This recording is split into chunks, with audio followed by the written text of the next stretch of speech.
Irmãos, eu quero saudar os irmãos com a paz do Senhor, amém, irmãos? Amém. Eu quero aqui dizer que eu estou muito alegre em estar na casa da irmã para trazer essa palavra para a irmã e para sua família. E desejo que Deus venha abençoar grandemente esta casa, amém? Irmãos, abra sua Bíblia no livro de 1 Pedro. 1 Pedro, o seu versículo, capítulo de número 3. 1 Pedro, o capítulo de número 3. O versículo é o de número 8. 1 Pedro, capítulo 3, o versículo de número 8. Glória a Deus. Todos acharam? Amém. Quanto ao mais, temos todo o mesmo modo de pensar. Tenham o mesmo modo de pensar, sejam compassivos. Amem-se fraternalmente. Sejam misericordiosos e humildes. Não retribuam mal com mal, nem insulto com insulto. Ao contrário, bendigam, pois para isto vocês foram chamados, para receberem bênção por herança, pois quem quiser amar a vida e ver dias felizes, guarde a sua língua do mal e os seus lábios da falsidade. Afaste-se do mal e faça o bem e busque a paz com perseverança. Porque os olhos do Senhor estão sobre os justos e os seus olhos estão atentos à sua oração. Mas o rosto do Senhor volta-se contra os que praticam o mal. Quem há de maltratá-los se vocês forem zelosos da prática do bem? Todavia, mesmo que venham a sofrer porque praticam a justiça, vocês são felizes. Não temam aquilo que eles temem. Não fiquem amedrontados, antes glorifiquem Cristo como Senhor, e em seu coração estejam sempre preparados para responder a qualquer pessoa que lhes pedir a razão da esperança que há em você. Contudo, faça isso com mansidão e respeito, conservando sua boa consciência, de forma que os que falam maldosamente contra o bom procedimento de vocês, porque estão em Cristo, fiquem envergonhados de suas calúnias. É melhor sofrer por fazer o bem, e se for da vontade de Deus, do que por fazer o mal.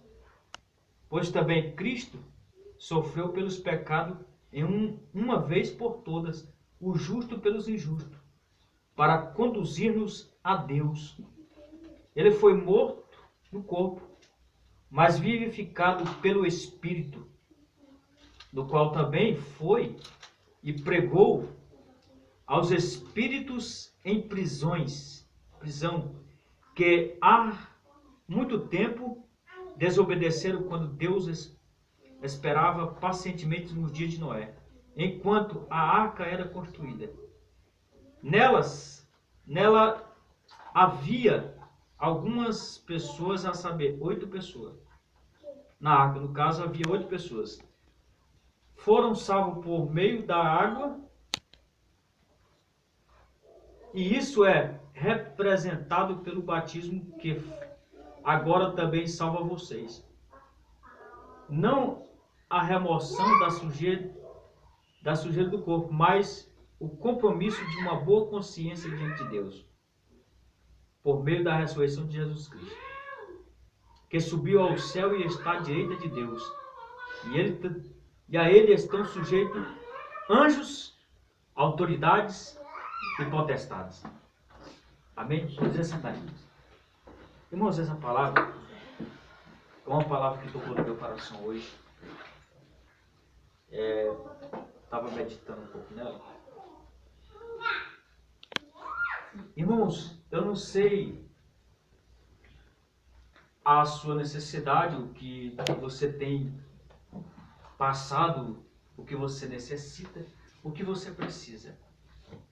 Mas há um Deus no céu que Ele sabe de todas as coisas. O Salmo de número 113. O Salmo, ele diz, nos seus versículos abaixo, que Deus, ele está sentado no seu trono lá no céu. Mas ele se curva para ver o que está acontecendo aqui nessa terra. Ele se curva. Ele está lá sentado, mas ele se curva. Isso é bíblico. Está lá em Salmo de número 113. Você pode procurar lá que você vai encontrar. E amados, ele vê todas as coisas. Tudo o que você precisa, que necessita. Mas vê também tudo o que você faz e o que você deixa de fazer. A palavra do Senhor aqui, eu acho bem interessante que ela fala o seguinte, que se nós sofrermos, mas sofrer como justo, isso aí é bonito. Se for ver em outras palavras, é isso que ele está falando. É melhor eu sofrer como justo do que sofrer como injusto. Porque a Bíblia diz que quem comete injustiça, cometa mais injustiça. Mas quem comete justiça, cometa mais justiça. Quem é limpo, fique mais limpo. Quem não é limpo, fique mais sujo ainda. Só que vai ter que prestar conta diante de Deus de tudo. Todos os nossos talentos, tudo que nós temos, que Deus nos deu e que nós desprezamos, Deus vai nos cobrar um dia. Essa palavra, irmão, Jesus, ele fala assim, ó, através do Espírito Santo, através do apóstolo Pedro, né? Ele fala assim, ó, afaste-se do mal e faça o bem. Busque a paz com perseverança. Há um texto, irmão, em Hebreus, não lembro agora o capítulo, versículo, diz assim, que quando for possível de vós, você ter paz com todos. Tem aquele irmão, que você vai querer ter paz, o irmão ele não quer ter paz com você. Você vai fazer o quê? Você vai pegar no gogó do irmão e dizer assim, tu vai ser... Não. Mas você ore por ele, irmão. Não critique, não deixe de abençoar a vida dele. Ore por ele, diga assim, ó, Jesus te ama. Jesus, olha para a vida dele. Eu tento ter paz com ele, mas eu não quero. Mas eu amo ele, Jesus, eu amo ele. Irmão, se nós não amar, a Bíblia diz que se eu não amo o meu irmão, como é que eu posso dizer que eu amo a Deus? Eu olho aqui para ele aqui e ele diz assim. Aí eu estou ali com o pastor dele, eu olho para ele assim, rapaz, eu odeio aquele cara ali. Um exemplo, só um exemplo, tá? Eu odeio aquele cara ali. Eu não gosto nem de olhar para a cara dele, rapaz. Um refresco na barriga já. Né? Não tem gente que é assim? Hã? Só que tem um porém. Aí depois eu estou lá na igreja. Meu Deus, eu te amo, Jesus, na oração. Eu te amo. Aí ele vai pregar. Irmão, nós temos que amar.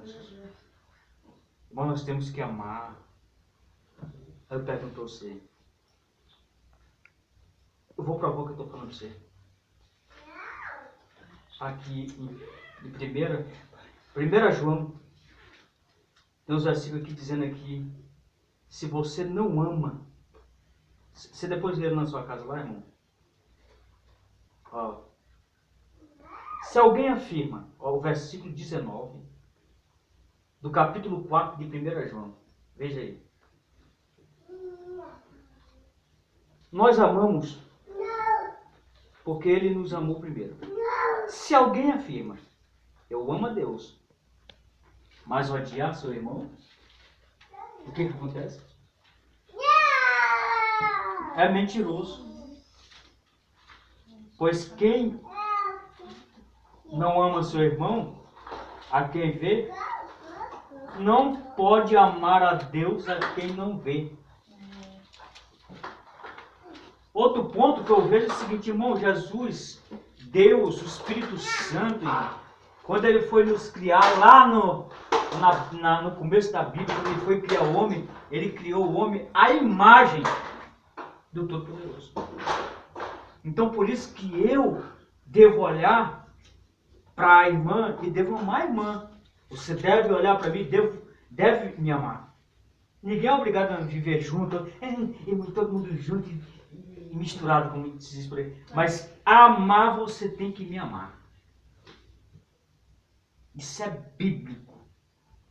Você pode até não querer me convidar para o teu churrasco, mas quem me amar, você vai ter que me amar. É verdade. É verdade. Pode até não me chamar para tomar café na tua casa, mas que tu vai ter que me amar, tu tem. O livro de 1 Pedro, irmãos, é um livro que todo crente deveria ler. Que pena que hoje em dia, nós dizemos que amamos a Deus. Se nós amamos a Deus, nós amamos a palavra de Deus também. O crente chega hoje em dia, tem uns que não levam nem mais a Bíblia para a igreja. Deixa lá na igreja de vergonha assim, porque no meio da rua assim, alguém vai olhar e vai dizer assim, olha o doidinho para a igreja lá. Tem gente que nem leva mais para a igreja a Bíblia. Outros, quando levam, ainda chegam em casa e só fazem assim, aberto no Salmo 90, né? Vai me proteger. Salmo 91, vai me proteger. Salmo 23, vai me proteger. O Senhor é meu pastor e nada me faltará. Mas se você não lê, não tem pastor, meu filho. Para o pastor operar na sua vida, você vai ter que ler.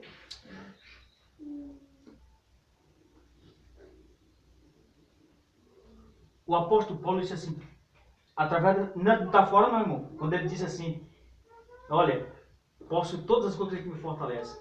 Tem gente aí que ele lê essa palavra e pensa assim, meu amigo, Deus falou para mim que todas as coisas eu posso naquele que me fortalece. Então eu posso pecar, posso falar mal dos outros, então eu posso difamar, eu posso fazer o que quiser dentro da igreja, eu posso deixar disso, aquilo, outro. Eu posso fazer tudo que for do mundo, mas quando for para me fazer as coisas da igreja, eu deixo de qualquer jeito.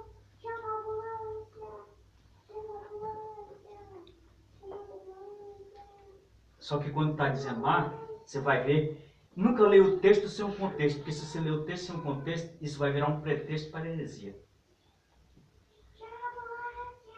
O contexto do texto de o Senhor é o meu pastor, Salmo 23, o Senhor é o meu pastor e nada me faltará, e todas as coisas postas naquele que me fortalece, Filipenses capítulo 4, versículo número 15, ele diz assim, ele diz dessa maneira, todas as coisas postas naquele. Mas por quê? Porque, irmão, vai ver a vida de Paulo, ele já tinha passado fome.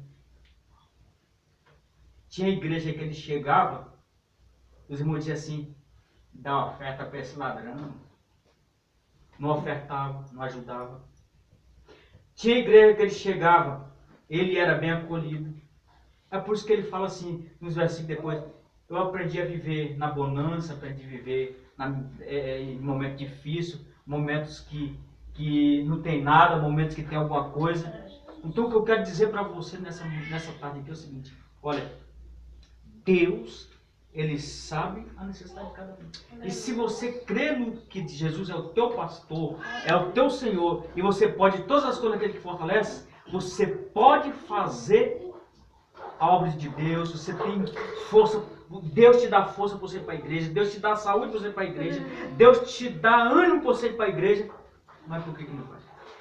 Eu não estou falando isso, não estou falando ao geral, porque hoje em dia é geral, muitas vezes você vai, tipo assim, se está chovendo, irmão, está chovendo. Aí se está sol, ô irmão, porque está muito sol está quente. Ah, mas é a tarde da bênção. Ah, não precisa porque depois vai ter culto à noite.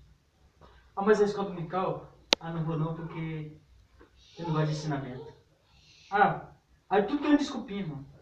Tudo tem uma desculpa.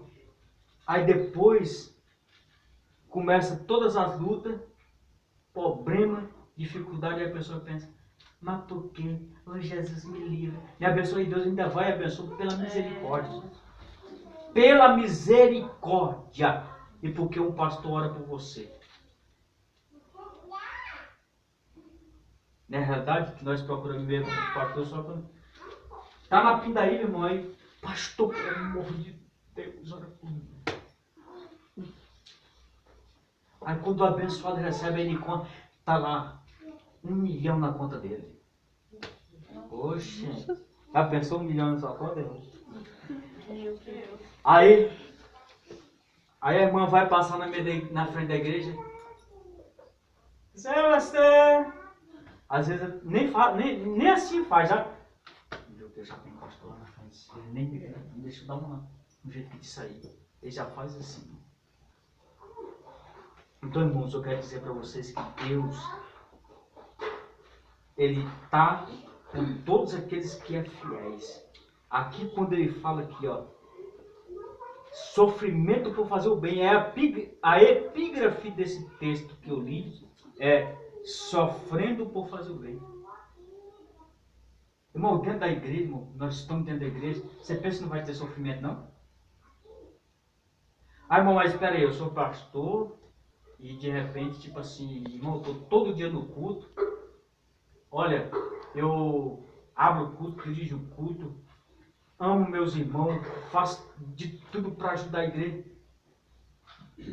Mas eu sofro, irmão, sofra fazendo bem. Porque a recompensa vem de Deus. A Bíblia diz, e o Senhor Jesus falou assim no Apocalipse, eu não lembro agora o versículo, mas ele fala assim, às vezes eu lembro a frase, mas não lembro o versículo.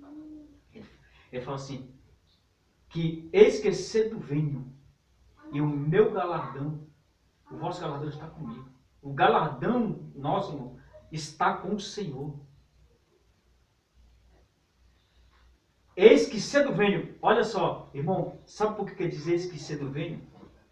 Porque ele está voltando. Quando ele vir buscar, ele não vai... Ah, irmão, ô pastor, mas eu tá maluco, não dá para mim ir para a igreja. Não, vá para a igreja.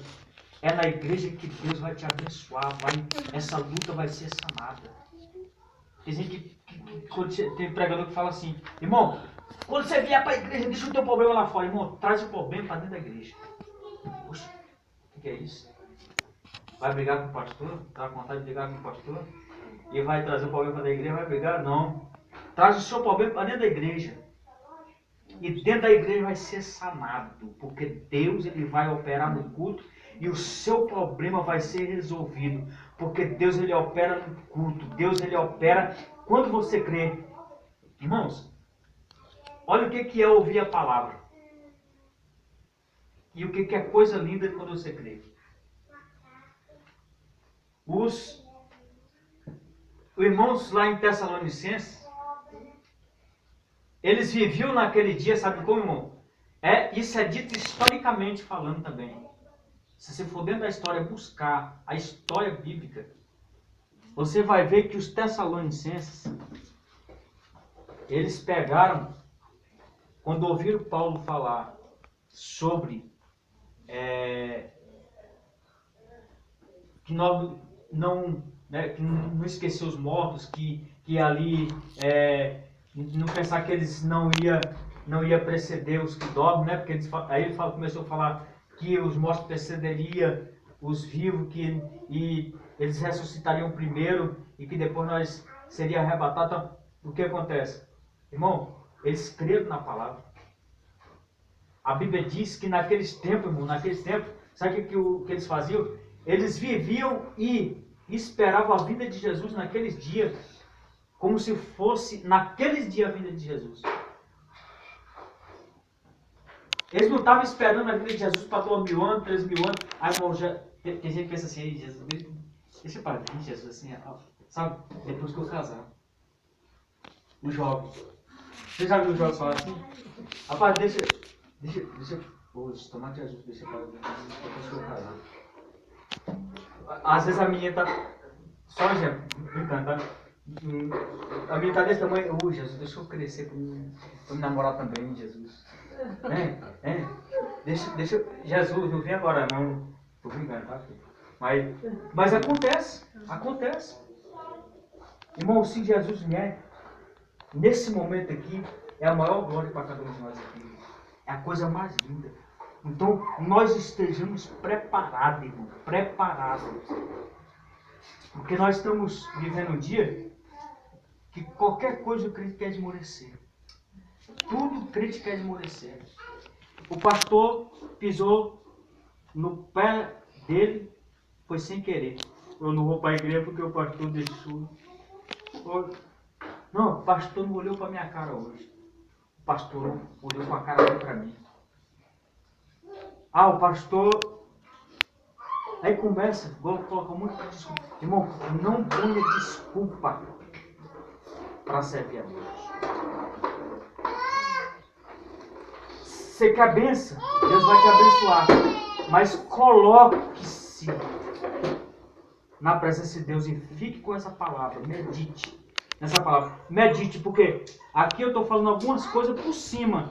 Mas quando você for meditar, seja como a igreja de Bereia, lá no capítulo... Eu não lembro se é o capítulo 16 ou é o capítulo 17. Os irmãos, se quiser procurar depois em Atos, tem a igreja de Bereia. Quando Paulo ia pregar, sabe o que ela fazia? Ela ouvia. Ficava atenta. Paulo falava a profecia, falava alguma coisa, ficava atenta. Vinha Paulo, pregava ela. Só que o seguinte, quando chegava em casa ia ver. Vamos ver se tudo isso aqui confere. Examinava. Hoje em dia nós estamos engolindo qualquer coisa, irmão.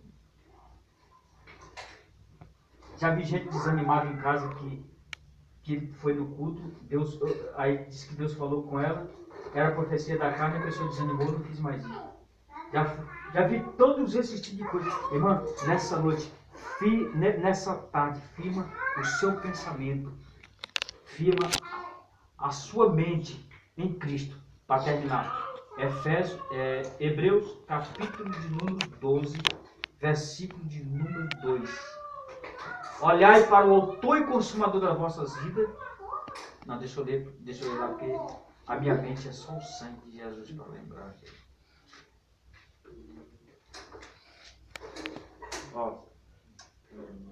Tendo os vossos olhos fitos em Cristo, autor e consumador da vossa fé. Ele, pela fé que lhe fora proposta, suportou a cruz, desprezando a vergonha, e assentou-se à direita do trono de Deus. Amém? Olhando para Jesus, eu finalizo com essa palavra. Deus abençoe. Eu quero fazer só uma oração. Eu gostaria que